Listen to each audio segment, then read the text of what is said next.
सभी विद्यार्थियों को नमस्ते। प्रिय विद्यार्थियों, हम लोगों ने इससे पहले कला का अर्थ व परिभाषा के बारे में कुछ चर्चा की है। विशेषतः हमने परिभाषाओं को जाना, परिभाषाओं का अध्ययन किया। आज पुनः हम कला के अर्थ के बारे में चर्चा करेंगे। मैं डॉक्टर पवन कुमार जांगीड़, गवर्नमेंट कॉलेज किशनगढ़ से। प्रिय विद्यार्थियों, यह जो टॉपिक है यह बीए पार्ट प्रथम के लिए उपयोगी है। आपके जो पाठ्यक्रम है उसकी प्रथम यूनिट में यह टॉपिक है कला का अर्थ, परिभाषाएं एवं कला का वर्गीकरण इत्यादि। आज हम कला का अर्थ के बारे में चर्चा करेंगे। इससे पहले जैसे मैंने आपको बताया कि कल्पना की सौंदर्यात्मक अभिव्यक्ति का नाम ही कला है। अलग अलग विद्वानों ने, भारतीय तथा पाश्चात्य विद्वानों ने कला के ऊपर अपने विचार व्यक्त किए हैं, कला पर अपनी परिभाषाओं को प्रस्तुत किया है। आज हम कला के अर्थ के बारे में बात कर रहे हैं।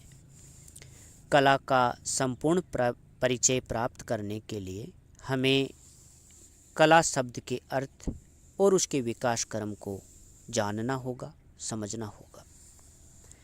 यह अर्थ विकास हम इसके पाश्चात्य पर्याय आर्ट शब्द के माध्यम से जान पाएंगे, उसके माध्यम से हम जान सकते हैं। पाश्चात्य जो शब्द हैं आर्ट, ART, आर्ट, जो कि लैटिन भाषा के आर्स, ARS शब्द से बना है और जिसका ग्रीक रूपांतरण टेक्सवेन है, TEXVEN, टेक्ने है। इस शब्द का प्राचीन अर्थ शिल्प, क्राफ्ट। क्या? इस शब्द का जो प्राचीन अर्थ है वह शिल्प, अंग्रेजी में क्राफ्ट अथवा नैपुण्य विशेष हैं, जैसे स्वर्णकारी, दस्तकारी आदि। प्राचीन समय में कला शब्द का प्रयोग शिल्प के रूप में हुआ है, क्राफ्ट के रूप में हुआ है। जैसे पहले कोई स्वर्णकारी का कार्य करता, कोई कारपेंटरी का कार्य करता, कोई दस्तकारी का कार्य करता, कोई लोहार का कार्य करता। इस प्रकार उनके हुनर को, उनके जो शिल्प शब्द का प्रयोग उस समय किया जाता था। प्राचीन भारतीय मान्यताओं में भी कला के लिए शिल्प शब्द का प्रयोग मिलता है और कलाकार को उस समय शिल्पी कहा जाता था। इस प्रकार का जो कार्य करता उसको शिल्पी कहा जाता और उसके हुनर को, उस कार्य को शिल्प कहा जाता था। प्राचीन काल में इस प्रकार का कोई भी विभाजन नहीं था। प्राचीन ग्रीक और रोमन भाषा का आर्ट शब्द भी केवल शिल्प के लिए ही प्रयुक्त किया जाता था। शिल्प के शब्द, जो शिल्प शब्द के लिए ही आर्ट जो है उसको प्रयुक्त किया जाता रहा। कहाँ पे? ग्रीक और रोमन में भी। उसमें कला शब्द की सौंदर्य गरिमा पृथक रूप में समाविष्ट नहीं थी। 18वीं शताब्दी में सौंदर्य शास्त्रियों ने शिल्प और कला का विभाजन उपयोगी एवं ललित कला के रूप में किया है। तो इस प्रकार हम देखते हैं कि प्राचीन समय में तो केवल शिल्प शब्द का प्रयोग हुआ और 18वीं शताब्दी में जो सौंदर्य शास्त्री हैं उन्होंने शिल्प और कला का विभाजन किया। उन्होंने उपयोगी एवं ललित कला के रूप में उनको बताया और 19वीं शताब्दी के आते आते कला शब्द में छिपा हुआ सौंदर्य बोध इतना प्रबल हो गया कि उसने अपने पुराने विशेषण ललित को हटा देने पर भी वह अपने अपेक्षित अर्थ को पूर्ण रूप में ध्वनित करने लगी और सामान्य व्यवहार में ललित कला के लिए केवल मात्र कला शब्द का ही प्रयोग किया जाने लगा। इस प्रकार यह ललित कला जो शब्द है इसके स्थान पर केवल हमें कला शब्द में भी कला शब्द को ही प्रयोग करने लगे। प्राचीन भारतीय साहित्य में कला के प्रति आध्यात्मिक दृष्टिकोण था। आचार्य हजारी प्रसाद द्विवेदी के अनुसार प्राचीन भारतीय साहित्यों में कला को महामाया का चिन्मय विलास कहा गया है। क्या कहा गया? महामाया का चिन्मय विलास। किसने कहा? हजारी प्रसाद द्विवेदी ने। उन्होंने कला को महाशिव की आदि शक्ति के रूप से संबंध माना है। किसने?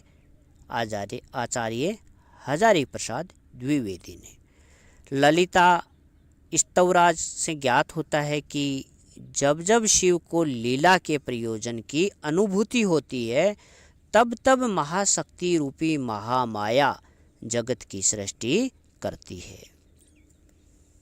जो हमारा ग्रंथ है ललिता स्तवराज, उससे ज्ञात होता है कि जब जब भी शिव को लीला करनी होती है, लीला प्रयोजन की अनुभूति होती है, तब तब महाशक्ति रूपी महामाया जगत की सृष्टि करती है। अतः शिव की लीला सखी होने के कारण महामाया को ललिता कहा गया है। क्या कहा गया है? ललिता। और यह माना जाता है कि इन्हीं ललिता के लालित्य से ही ललित कलाओं की सृष्टि होती है। किनके द्वारा? इन्हीं ललिता की, जो ललित महामाया को जो ललिता कहा गया है, उसके लालित्य से ही ललित कलाओं की सृष्टि होती है। यह विचार किसके हैं? आचार्य हजारी प्रसाद द्विवेदी के। अतः जहाँ कहीं भी सौंदर्य प्रवृत्ति विद्यमान है, वहीं महामाया का यह लीला ललित रूप भी विद्यमान है। जहाँ पर भी सौंदर्य प्रवृत्ति विद्यमान है, वहीं पर ही महामाया का यह लीला ललित रूप विद्यमान रहता है। अतः प्राचीन मत के अनुसार ललित कलाएं आनंद की निधि है। किसकी निधि है? आनंद की निधि है। माया के पंच कुचकों काल, नियति, राग, विद्या और कला में कला भी एक है। इस प्रकार शैव विचारधारा में कला का दार्शनिक अर्थ में प्रयोग हुआ है, जिसके अनुसार कला का लक्ष्य आत्मा के स्वरूप को साक्षात्कार तथा परम तत्व की ओर उन्मुख होना बताया है। जो शैव विचारधारा है उसमें कला का दार्शनिक अर्थ में वह प्रकट हुआ है, जिसके अनुसार कला का लक्ष्य आत्मा के स्वरूप का साक्षात्कार तथा परम तत्व की ओर उन्मुख होना है। इस प्रकार प्राचीन भारत की शैव साहित्य से संबंध कला चिंतना पूर्णतया आध्यात्मिक रही है। परंतु कुछ समय पश्चात भारतीय परंपरा से कला की यह पवित्रता जाती रही और काम शास्त्र व कोक शास्त्रों में ही कला की अधिकांश चर्चा होने लगी। कला के प्रति भारतीयों का जो दृष्टिकोण रहा है उसे हम यहाँ की विभिन्न विस्तृत कला सूचियों के माध्यम से ज्ञात कर सकेंगे। जैसे हम बात करते हैं ललित विस्तार की। ललित विस्तार में 86 प्रकार की कलाएं मानी गई है। कितने प्रकार की? 86 प्रकार की कलाएं मानी गई है। इसी प्रकार प्रबंध कोश जो साहित्य है उसमें प्रबंध कोश में हमें 72 प्रकार की कलाएं का उल्लेख मिलता है।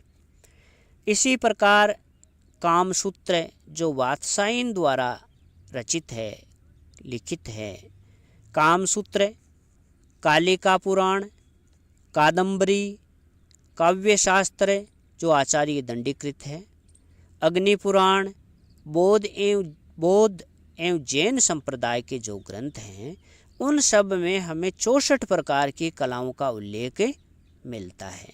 यहाँ ध्यान देना कि एक तो ललित विस्तार में 86 और प्रबंध कोश में 72 प्रकार की कलाएं मानी गई है। इसके अलावा जितने भी ये हमारे ग्रंथ हैं, जैसे कामसूत्र, कालिका पुराण, कादम्बरी, काव्य शास्त्र, अग्नि पुराण, बौद्ध एवं जैन संप्रदाय के जो ग्रंथ हैं उनमें सब में 64 प्रकार की कलाएं मानी गई है।